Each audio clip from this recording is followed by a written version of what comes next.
Hello students, जैसा कि मैंने कल अनाउंसमेंट करी थी कि आज बहुत बढ़िया दिन रक्षाबंधन का। आज से हम लोग अपनी ये सीरीज़ शुरू करने जा रहे हैं जिसका नाम मैंने आप लोगों को बताया था रामानुजम सीरीज़ है। इस सीरीज़ में आप लोगों को क्या मिलेगा वो मैंने कल अनाउंस कर दिया था। एक बार फिर से शॉर्ट में मैं बता देता हूँ, फिर हम लोग आगे बढ़ेंगे। तो क्लास 10th की मैथ्स की ये सीरीज़ है। इसमें सेशन 2020-21 के अकॉर्डिंग हम लोग चलने वाले हैं, ऑब्वियस है।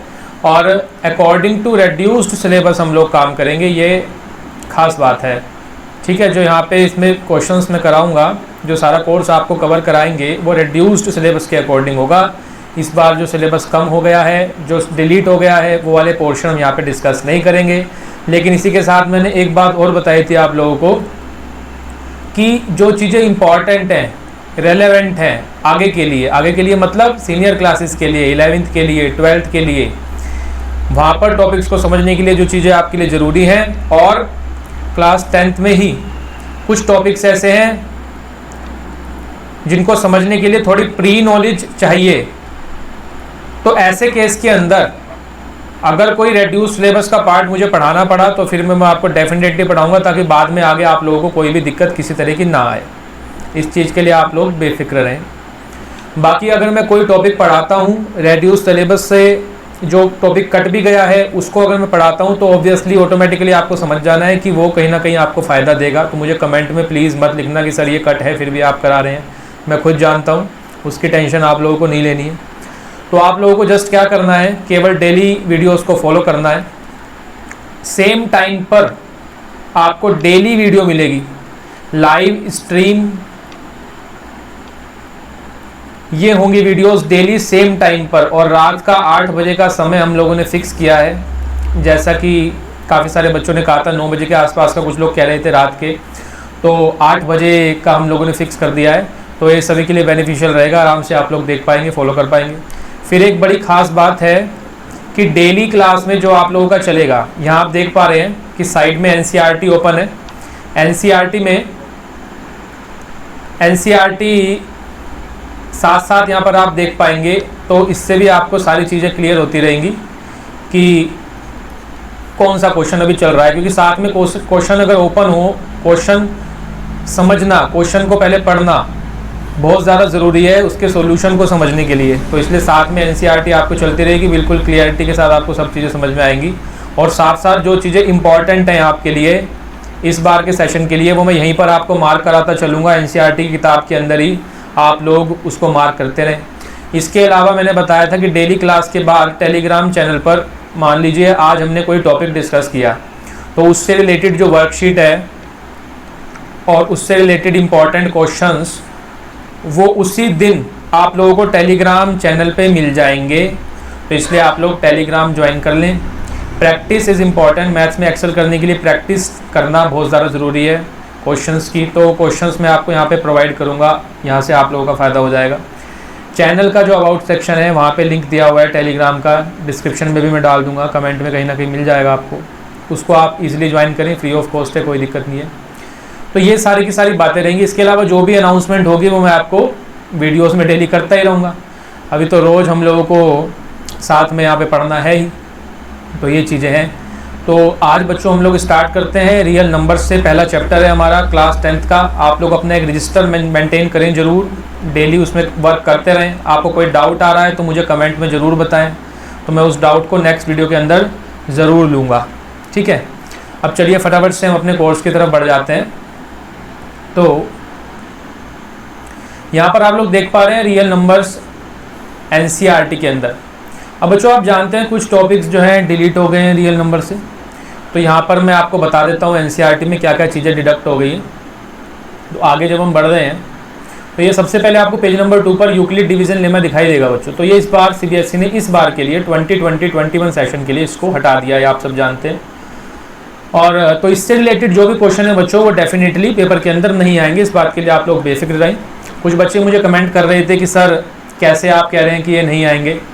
तो मैं ऐसे कह रहा हूँ, मैंने एक वीडियो बनाई भी थी और मैंने उसके अंदर ऑफिशियल लेटर जो CBSE का है वो दिखाया भी था, उसको मैंने हाईलाइट भी किया था वहाँ पर लाइन को कि CBSE ने उसमें साफ साफ लिखा हुआ है कि जो टॉपिक्स हमने डिलीट कर दिए हैं उनसे रिलेटेड ना ही तो स्कूल में पूछा जाना चाहिए और हम तो बोर्ड्स के अंदर पूछेंगे भी नहीं। CBSE ने साफ वहाँ पे लिखा है, मैंने बताया था। तो यहाँ कोई मैं अपनी वजह से अपनी तरफ से नहीं कह रहा हूँ, सारी चीज़ें ऑफिशियल और ऑथेंटिक जो जानकारी है वो ही मैं चैनल पे देता हूँ, जिम्मेदारी है उसमें हमारी पूरी। बाकी फिर भी अगर आप लोगों को डाउट लगता है, आप नहीं मानना चाह रहे, ऑफिशियल लेटर को भी नकार रहे हैं, तो ठीक है, आप लोग सारा कोर्स पूरा करके चलें, बहुत अच्छी बात है, उसमें कोई दिक्कत वाली बात नहीं है। तो मैं जो गारंटी ले रहा हूँ CBSE के बेस पे ले रहा हूँ, इससे ज़्यादा मेरी कोई गारंटी नहीं है। CBSE ने जो चीज़ डाली थी वो चीज़ मैं आपको बता देता हूँ, आप लोग खुद भी वेरीफाई कर सकते हैं, उस हिसाब से आप लोग चलें। तो बच्चों EDL जो है मैंने बताया वो कट हो गया है। अब EDL से रिलेटेड एक डाउट बना हुआ है, वो ये है कि एक तो होता है यूक्लिड डिवीज़न लेमा और एक होता है यूक्लिड डिवीज़न एल्गोरिदम। ठीक है, ये दो, एक तो होता है लेमा और एक होती है एल्गोरिदम। तो मैं आपको बता दूं कि लेमा और एल्गोरिदम ये एक ही टॉपिक के अंडर में आते हैं। CBSE ने जो सिलेबस दिया था बच्चों, आप ध्यान से समझ लें, एक एक चीज़ को ना क्लियर कर लें, कोई डाउट मन में नहीं रहना चाहिए। तो आपको कोई पूछे भी तो आप उसको भी बता पाएँ, उसके भी डाउट क्लियर हो। तो यहाँ पर जो EDL जो टॉपिक है, यूक्लिड डिवीज़न लेमा, CBSE ने अपने सिलेबस के अंदर जो इस साल से पहले का सिलेबस था, यानी डिलीट होने से पहले का जो सिलेबस था, उसमें EDL और यूक्लिड डिवीज़न एल्गोरिदम ये सब एक ही टॉपिक, सिंगल टॉपिक बना के दिया हुआ है, अलग अलग से नहीं दिया हुआ है। तो अब की बार डिलीटेड सिलेबस के अंदर EDL है, यानी EDL को डिलीट कर दिया गया है। तो इसका मतलब यूक्लिड डिवीज़न एल्गोरिदम के क्वेश्चन और यूक्लिड डिवीज़न लेमा दोनों ही कट हो गए हैं। इसका सीधा सीधा मतलब ये निकलता है। लेकिन सेफ्टी पर्पज़ के लिए हम ये मान के चलें कि केवल और केवल क्या डिलीट हुआ है, safety purpose, safety point of view से हम ये मान के चलें कि केवल और केवल यूक्लिड डिवीज़न लेमा से रिलेटेड क्वेश्चन कट हुए हैं, तो यूक्लिड डिवीज़न एल्गोरिथम के क्वेश्चन हमें कर लेने चाहिए। ठीक है, उसमें क्लैरिटी अगर नहीं आ रही है तो उसको कर लेते हैं। तो इसलिए यहाँ पे भी सेफ मोड में रहते हुए यूक्लिड डिवीज़न एल्गोरिथम के क्वेश्चन मैं आप लोगों को कराऊंगा, तो आप लोग उसको कर लें। बहुत आसान सी चीज़ है, उसमें ज़्यादा बड़ा कुछ नहीं है। हमें यूक्लिड डिवीज़न एल्गोरिथम का यूज़ करके HCF निकालना है, बस जस्ट HCF निकालना है। ये आज की क्लास में हम सीख जाएंगे, आपको बड़ा मज़ा भी आएगा, बहुत आसान सी चीज़ है। तो ये आई थिंक क्लियर हो गई होगी बात। इस पर काफ़ी बच्चों को डाउट आ रहा था, मुझे कमेंट में लिख भी रहे थे बच्चे, ये अब क्लियर हो जानी चाहिए सबको। तो लेमा से रिलेटेड क्वेश्चन हम लोग नहीं करने वाले, लेकिन हाँ एल्गोरिथम से related question safety purpose, safety point of view से कर लेते हैं, आसान सा टॉपिक है। तो चलिए आगे बढ़ते हैं। आगे आप लोग देख पा रहे होंगे, ये देखिए यूक्लिड डिवीज़न लेमा है तो कट हो गया, बताया हमने अभी। इसके बाद आगे ये एल्गोरिथम है यहाँ, है ना। तो एल्गोरिथम से रिलेटेड सबसे पहले आप देखेंगे एग्जाम्पल नंबर 11, ये आपको पढ़ना है, जैसा मैंने अभी बताया, इसको आप कर लेना। HCF निकालना है यूक्लिड एल्गोरिथम से। इसको आज का हमारा टॉपिक ये भी है वीडियो का, इसको हम डिस्कस करेंगे, बिल्कुल सॉलिड एकदम फर्स्ट क्लास माइंड में सेट कर लेंगे अपने, कैसे इसको करना है। आगे आप लोग देखें एग्जाम्पल नंबर 2 जो है वो डेफिनेटली इस बार कोर्स में नहीं है। एग्जाम्पल नंबर 3 भी इस बार कोर्स में नहीं है। और एग्जाम्पल नंबर 4 वर्ड प्रॉब्लम से रिलेटेड है।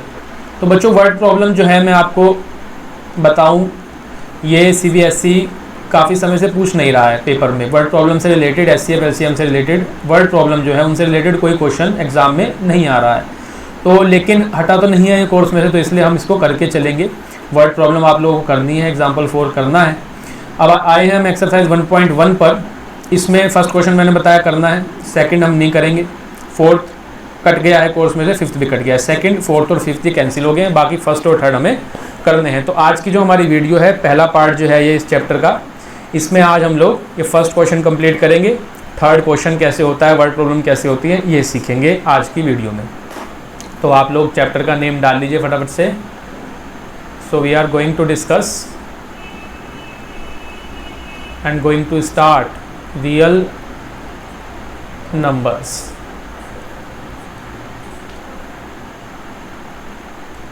रियल नंबर्स बच्चों आपने 9th में सबने पढ़ा होगा रियल नंबर्स क्या होते हैं। ठीक है, थोड़ा सा हल्का सा बेसिक डिस्कस कर लेते हैं, ज़्यादा डीप में नहीं जाएंगे क्योंकि उसकी ज़रूरत नहीं है अभी। तो जितने भी रेशनल नंबर्स होते हैं और इररेशनल नंबर्स होते हैं, रेशनल प्लस इररेशनल नंबर्स, उन सबको हम क्या बोल देते हैं, रियल नंबर्स बोल देते हैं। जैसे अगर मैंने कहा रियल नंबर्स मुझे निकाल करके दो, तो अगर सपोज़ मैं आवाज़ लगाता हूँ रियल नंबर्स को बुलाते हैं हम, तो रेशनल भी आ सकता है, इरेशनल भी आ सकता है। ऐसे इस चीज़ को समझें आप। जितने भी रेशनल और इरेशनल नंबर हैं उन सबको अगर कंबाइन करके हम सिंगल बैग के अंदर डाल दें, रेशनल और इरेशनल सबको कंबाइन करके सिंगल बैग के अंदर हम लोग डाल दें, तो इस बैग को क्या कहा जा सकता है कि ये रियल नंबर्स का बैग है। दैट्स इट, ये चीज़। रेशनल नंबर क्या होता है आपने 9th में सभी ने पढ़ा था, जिसको हम P अपॉन Q की फॉर्म में रिप्रेजेंट कर सकें। P और Q बच्चे होने चाहिए इंटीजर्स और Q 0 के इक्वल नहीं होना चाहिए। माने P अपॉन Q की फॉर्म का मतलब आप फ्रैक्शन में उस नंबर को लिख पाएँ। क्लियर? P और Q इंटीजर्स का मतलब इंटीजर कौन से होते हैं बच्चों? 0, +-1, +-2, +-3 एंड सो ऑन, ये सब इंटीजर्स होते हैं। सिंपल मैं आपको बताऊं तो नंबर लाइन पे जो आपको विजिबल होते हैं ना, डायरेक्टली विजिबल, जब आप नंबर लाइन बनाते हैं ऐसे लिखते हैं आप लोग, और इधर की तरफ लेफ्ट हैंड साइड में आप नेगेटिव नंबर्स को लिखते हैं, चलते रहते हैं इन्फिनिटी तक, -इन्फिनिटी तक, -इन्फिनिटी तक। तो ये जो नंबर आपको विजिबल हैं फिलहाल दिखाई दे रहे हैं, इन सबको बच्चों इंटीजर्स बोलते हैं। 0 भी इंटीजर है, ये सब इंटीजर है, मैंने यहाँ लिखा। और थर्ड पॉइंट इज़ कि Q जो है यानी डिनोमिनेटर जो है वो 0 के इक्वल नहीं होना चाहिए, तभी रेशनल नंबर कहलाएगा। तो जैसे मैंने एग्जांपल लिया कि 3 रेशनल नंबर है कि नहीं है, बताएं आप लोग। केवल ये 3 चीज़ें जो हैं, अगर ये सेटिस्फाई तीनों इसके अंदर हो गई तो ये रेशनल होगा, अदरवाइज़ नहीं होगा। तो पहली condition, sir P upon Q की फॉर्म में होना चाहिए, तो यहाँ तो फ्रैक्शन में तो है ही नहीं है, P अपॉन Q की फॉर्म में तो है ही नहीं। इनिशियली देखने पर ऐसा लगता है, लेकिन अगर मैं अपॉन में 1 लगा दूं, अगर किसी चीज़ के अपॉन में 1 लगाया जाता है तब भी सेम नंबर ही आएगा। 3/1 इज स्टिल 3, इजंट इट? तो अपॉन में 1 तो हम लगा सकते हैं, कोई प्रॉब्लम नहीं। तो माने ये P अपॉन Q की फॉर्म में तो हो गया, हर नंबर हो जाएगा इस तरीके से। फिर दूसरी कंडीशन, पहली तो देखो सेटिस्फाई हो गई, नो डाउट। अब दूसरी कंडीशन, P और Q इंटीजर्स होने चाहिए। माने P की जगह पर 3 है और Q की जगह पर 1 है। क्या 3 और 1 इंटीजर होते हैं? बिल्कुल होते हैं। यहाँ आप देखिए 3 इंटीजर है, 1 भी इंटीजर है, ठीक है।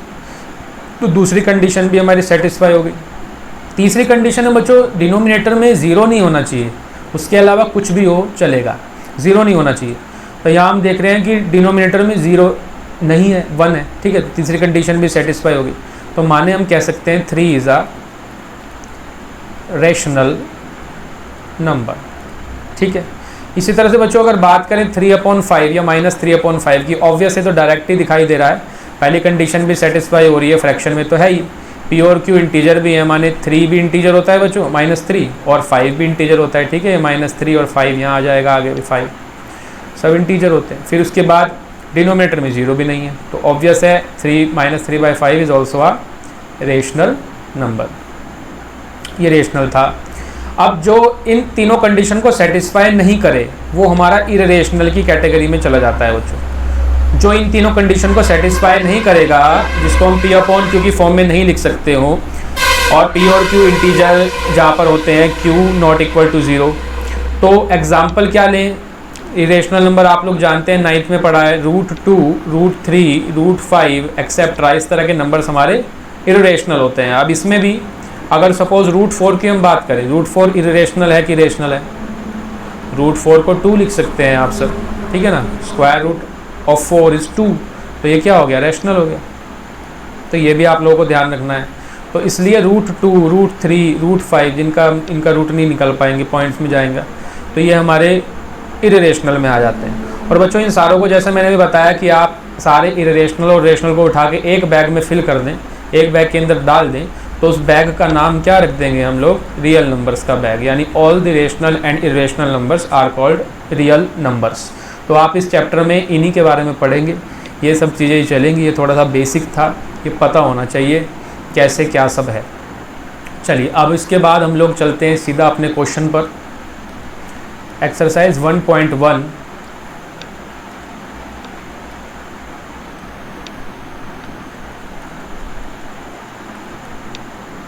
मैंने आप लोगों को कहा था कि हम लोग एग्जाम्पल भी डिस्कस करेंगे, तो बिल्कुल करेंगे।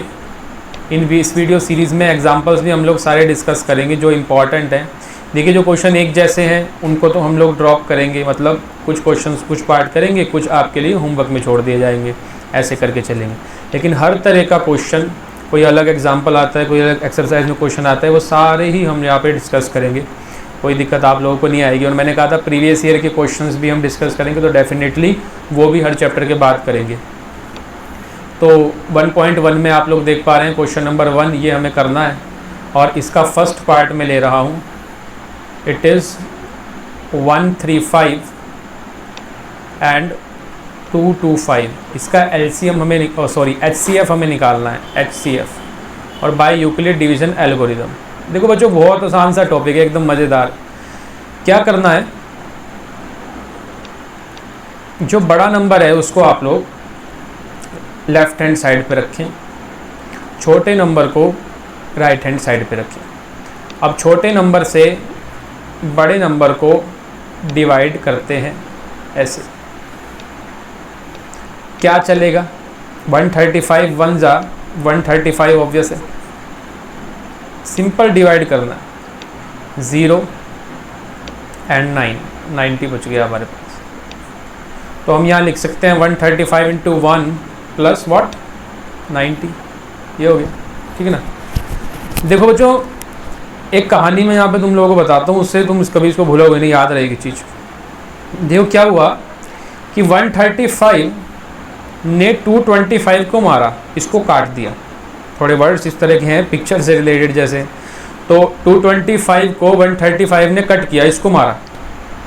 अब 225 में से बच गया 90, 90 इसके यहाँ बच गया। अब 90 क्या करेगा, 135 से बदला लेगा कि नहीं लेगा। तो अब कौन आ जाएगा, 90 आ जाएगा यहाँ, और 90 लेगा बदला किससे, 135 से। तो क्या चलाना चाहिए अब हमें, 90 1 जा 90, बच गया हमारे पास रिमाइंडर 45। तो यहाँ पे आप क्या लिखेंगे, 90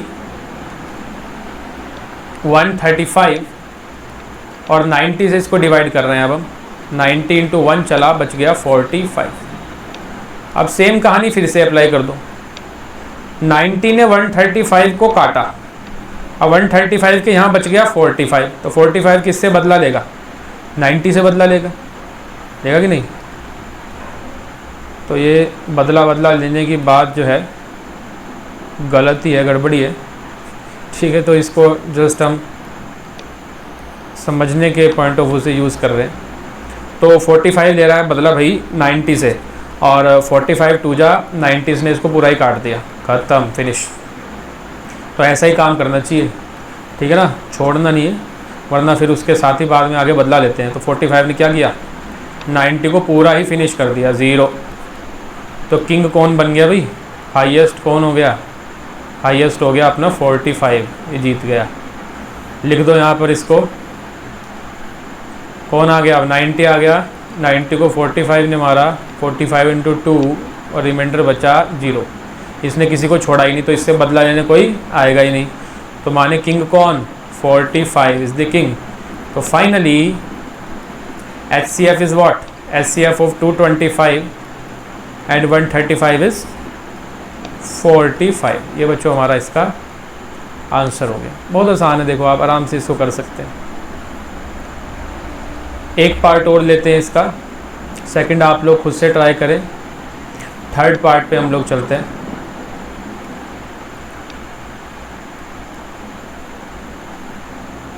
वीडियो को पॉज करके नोट कर सकते हैं आप लोग, चीज़ों को समझने पे ज़्यादा ध्यान दें, उसके बाद पॉज करके फिर नोट करें। दिमाग में जो चीज़ जाती है ना वो ज़रूरी होती है, कॉपी में गया हुआ काम में तो आएगा, चलो रिवाइज जब करोगे, बाद में जब पढ़ोगे कॉपी में से देख के पढ़ोगे, नो डाउट, लेकिन जो दिमाग में चला गया वो ज़्यादा फ़ायदेमंद है। तो इसलिए पहले कोशिश करो दिमाग में जाए, उसके बाद फिर कॉपी में लिख सकते हो बाद में रिवीजन करने के लिए। कुछ बच्चे जो हैं स्कूल में भी देखते हैं हम लोग, और ट्यूशन क्लासेस में भी, बस सामने टीचर ने बोर्ड पे लिखा और ये उतार दिया, धड़ धड़ धड़ फोटो स्टेट करने में लग जाते हैं, दिमाग में गया नहीं, कॉपियाँ सारी भर ली हैं, उसका कोई फ़ायदा नहीं है। चलो बच्चों साथ साथ करेंगे सभी। 867 एंड 255। तो सबसे पहले जो बड़ा नंबर है उसको हम लोग लिखेंगे लेफ्ट हैंड साइड में और छोटे को राइट हैंड साइड में, ऑब्वियस है। तो डिवीज़न जो होती है, छोटा नंबर डिवाइड करेगा बड़े नंबर को 867। तो 257 से हम लोग चलाएंगे 3 टाइम्स पर, इट विल बी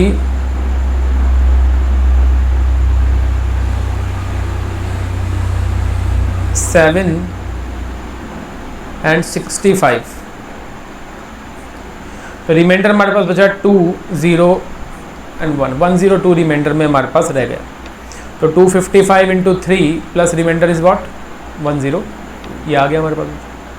अच्छा, एक चीज़ मैं और बता दूं यहाँ पे आप लोगों को, इसका ध्यान रखना, ये जो हम लोग डिवीज़न कर रहे हैं ना, ये अभी हमने फर्स्ट क्वेश्चन किया, तो फर्स्ट क्वेश्चन में ये जो डिवीज़न हो रही है ये आप लोगों को लिखनी है पेपर में, इसको शो करना है एग्ज़ाम के अंदर, ऐसा नहीं इसको रफ में कर देना, इसके मार्क्स होते हैं अभी।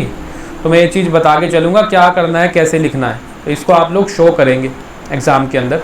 बाकी लिखने का पैटर्न आपको बिल्कुल ऐसे ही रखना है जैसे मैं यहाँ लिख के दिखा रहा हूँ। हर वीडियो में मैं आपको राइटिंग स्किल्स भी बताऊँगा, तो जैसे मैं लिखता हूँ ऐसे ही एग्ज़ाम में लिखना है अगर 90+ चाहिए। बच्चे लिखने में बहुत गलती करते हैं, उनको आता तो है सवाल लेकिन लिखने में मिस्टेक कर देते हैं।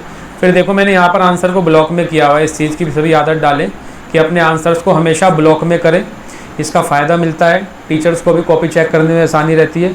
और कई बार जब टीचर कॉपी चेक कर रहा होता है तो मान लिया आपने आंसर ब्लॉक में किया हुआ है, तो टीचर की नज़र आंसर पे जाती है डायरेक्ट, और आंसर आपका सही है तो उसको सही करके वो आगे बढ़ जाते हैं। बीच में अगर छोटी मोटी आपने गलती भी की है, कई बार वो छुप जाती है इस वजह से। अब आप कहेंगे सर अगर आंसर गलत है तो फिर वो आंसर को भी तो काट के आगे बढ़ जाएंगे, बीच में अगर सही होगा उसके मार्क नहीं देंगे, लेकिन ऐसा नहीं होता। बोर्ड्स के अंदर स्टेप मार्किंग होती है बच्चों, स्टेप मार्किंग करते हैं हम लोग। स्टेप मार्किंग का मतलब क्या है, मान लीजिए आपका यहाँ तक सही है तो यहाँ तक के क्वेश्चन पे आप लोगों को मार्क्स मिल जाएंगे, उसके बाद का गलत है तो उसके मार्क्स काट लिए जाएंगे। तो अगर मान लीजिए आपने आंसर गलत लिखा हुआ है तो फिर नो डाउट टीचर आपका क्वेश्चन ऊपर से चेक करेगा, एक एक स्टेप जहाँ तक का सही होगा वहाँ तक आपको मार्क्स मिलेंगे डेफिनेटली, इसमें कोई संदेह नहीं है। तो आप ये आदत डालें कि आंसर को हमेशा ब्लॉक के अंदर करें, उसके आगे लिखें आंसर, ये अच्छी आदत है, राइटिंग स्किल्स में ये चीज़ आती है। इसके बाद चलिए हम फिर से अपने क्वेश्चन पर चलते हैं। तो ये हमने लिखा था, ये आ गया। अब फिर से वही हमारी कहानी, भाई 255 ने 867 को मारा, इसको काटा, इसके यहाँ बच गया 102। 102 अब किससे बदला लेगा, 255 से, 102 आ गया। अब इसने कहा चल भाई 255 अब तेरी बारी। तो 102 इंटू व्हाट, 102 इंटू 2 हम करें तो 204, ये हमारे पास आ गया 51 इज रिमाइंडर, 51 बच गया। भाई जब तक ये बच जाएगा तब तक ये चीज़ चलती रहेगी, ये कहानी चलती रहेगी जब तक बचे रहेंगे। तो यहाँ हमने 255 और 102 ने इसको कट किया, इंटू 2 टाइम्स बचा 51। तो 51 क्या करेगा, 51 आएगा अब लाइन में, अब लेगा 51 रिवेंज। तो 51 आ गया। 51 ने कहा अच्छा, ये 102 को इसने लिया, 51 2 ज़ा 102, काम ख़त्म। तो ये होती है बात। 51 ने क्या किया, 0, किसी को छोड़ा ही नहीं, ये हो गया हाईएस्ट, ये हो गया किंग। ले आओ इसको, 102 is equals to 51 into 2 plus remainder बचा हमारे पास 0। तो यहाँ पर हमारे पास रह गया केवल 51। इसका मतलब HCF highest common factor of 867 and 255 is what 51। ये हमारा इसका बच्चों आंसर हो जाएगा। ऐसे आप लोग इस क्वेश्चन को अटैम्प्ट करेंगे। ठीक है, ये भी शो करनी है डिवीजन पेपर में, मैंने बता दिया। चलिए फटाफट से नेक्स्ट क्वेश्चन की तरफ चलते हैं। हमारी वर्ड प्रॉब्लम है क्वेश्चन नंबर 3 में। वर्ड प्रॉब्लम्स को कैसे सॉल्व किया जाता है, एक छोटी सी ट्रिक बता देता हूँ मैं, वो आप इसको बहुत इजीली सॉल्व कर पाएंगे। ये आ गए हम यहाँ। चलिए, तो ट्रिक क्या है वर्ड प्रॉब्लम्स के लिए, बेसिकली मैं ये बात बता रहा हूँ। हालांकि ये बहुत कम पेपर में पूछी जाती है, लेकिन अगर आ जाए तो आप लोग ऐसे करें, अगर क्वेश्चन में आपको दिखता है मैक्सिमम, ग्रेटेस्ट, ठीक है, या जैसा कि आप यहाँ भी देख पा रहे हैं सेम नंबर ऐसा लिखा दिख जाए क्वेश्चन में, यहाँ देखिए आप लोग सेम नंबर लिखा हुआ है, या मैक्सिमम हो गया, ग्रेटेस्ट हो गया, सेम नंबर हो गया, और इसमें आप लोग देखें ध्यान से तो आपको एक तो मैक्सिमम नंबर भी लिखा हुआ मिल जाएगा, सेम नंबर भी लिखा हुआ मिल जाएगा, दोनों चीज़ें ऐसी ही लिखी हुई मिल रही हैं, ग्रेटेस्ट मिल जाए, इस तरह की चीज़ें आप लोगों को मिलें तो मैक्सिमम, ग्रेटेस्ट, सेम नंबर, ये सारी चीज़ें कहाँ से रिलेट करती हैं? ये सब चीज़ें डायरेक्टली रिलेट करती हैं हाईएस्ट कॉमन फैक्टर HCF से। ऐसे केस के अंदर आपको HCF निकालना है सिंपली, ठीक है। तो यहाँ पर हमें समझ में आ रहा है बात कि मैक्सिमम नंबर लिखा हुआ है, मान लीजिए, यानी क्या निकलवाना चाह रहा है? HCF हमारे से निकलवाना चाह रहा है। तो क्वेश्चन नंबर 3, लैंग्वेज वगैरह थोड़ी लिख देनी है, वर्ड प्रॉब्लम है क्योंकि, तो हम लिखेंगे what is the maximum number of column which they can march. तो for maximum number of column in which they can march will be equal to what? Will be equal to the HCF of, दो term दिए देखो बच्चों, यहाँ 616 दिया हुआ है और 32 दिया हुआ है, ऑब्वियस है इनका निकालेंगे HCF of 616 and 32, this will be our answer. तो फाइंड कर देना है, अभी हमने सीखा ऊपर कैसे करते हैं, बड़ा नंबर लिखा LHS में, छोटा नंबर RHS में, तो 616 को डिवाइड करेगा 32, कितने टाइम चलेगा? 32 इंटू 19 हम लोग करें,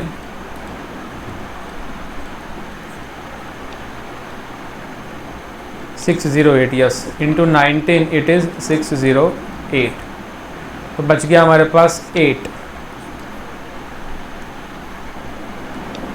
रिमाइंडर आ गया बच्चों 8, बदला चलता रहेगा अभी। 32 इंटू 19 प्लस 8 को छोड़ा तो 8 32 को नहीं छोड़ेगा, अब 8 32 को डिवाइड करेगा तो 8 4 जा 32 ने कर दिया मामला 0, किसी को नहीं छोड़ा, तो यानी यही हो गया क्या? हाईएस्ट, माने HCF। तो यहाँ पर हम लिखेंगे 32 को is equals to 8 into 4 plus what 0, तो फाइनली HCF इज़ वॉट 8। तो आंसर हमारा इस क्वेश्चन के लिए क्या हो गया? Maximum number of columns, therefore maximum number of columns will be equal to what 8, this is our final answer. ये बच्चों हमारा आंसर हो जाए। ये जो साइन होता है बच्चों, नीचे 2 डॉट ऊपर 1 डॉट, ये होता है देयरफॉर का साइन, इसका मैथ्स में बहुत जगह हम लोग यूज़ करते हैं, इसका मतलब होता है देयरफॉर, ये आप लोग याद रखें, कुछ को आई थिंक पता भी होगी बात। तो इसी के साथ एक्सरसाइज 1.1 हमारी कंप्लीट हो जाती है, ठीक है। तो इस वीडियो में बच्चों हम लोग इतना ही रखेंगे, इससे आगे का पार्ट नेक्स्ट वीडियो में आपको कल मिलेगा, ठीक है। Thank you.